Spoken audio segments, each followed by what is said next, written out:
this Thursday after being closed because of the COVID-19 pandemic for months. Joining us now to walk us through what went into the decision to reopen the bingo hall and how they plan to keep people safe is the Chief Medical Officer of the Mashantucket Pequot Tribal Nation, Dr. Setu Vora. Dr. Vora, thanks for joining us. Thank you for having me, Ted. Hello, viewers. So at what point in your eyes was it clear to you that it would be safe to reopen the bingo hall?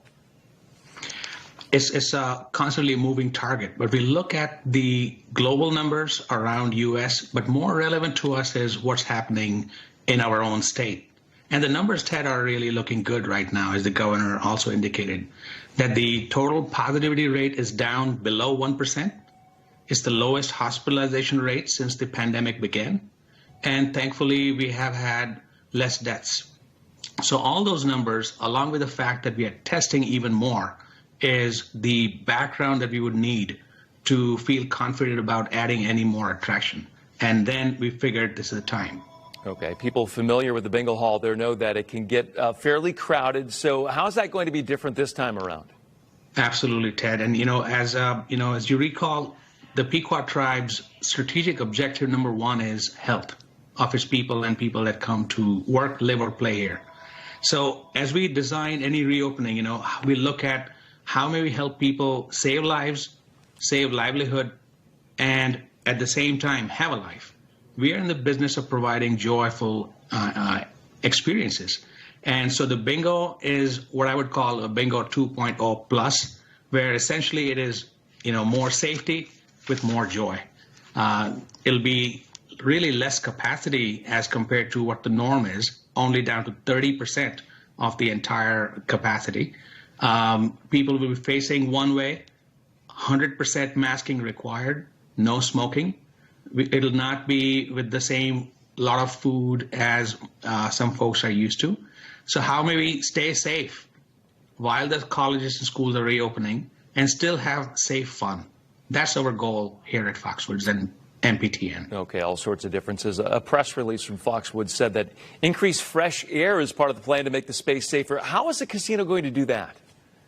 Certainly. So we have our own internal engineering HVAC team. It is part of our safety response team that includes a broad interdisciplinary team. And we follow, to the best ability, what they call the ASHRAE guidelines, where for a large indoor space with such high ceiling, we want to reduce the bioburden. And we do so by increasing the influx of fresh air. And our engineers are all over following those best practices to the best of the ability. Okay. Do you foresee any circumstances that would prompt Foxwoods to close down the bingo hall once again? We certainly hope not. I think thanks to all of us throughout the state of Connecticut, all the people, leaders, we have done a remarkably good job at not only flattening the curve, but certainly New London County crushing it.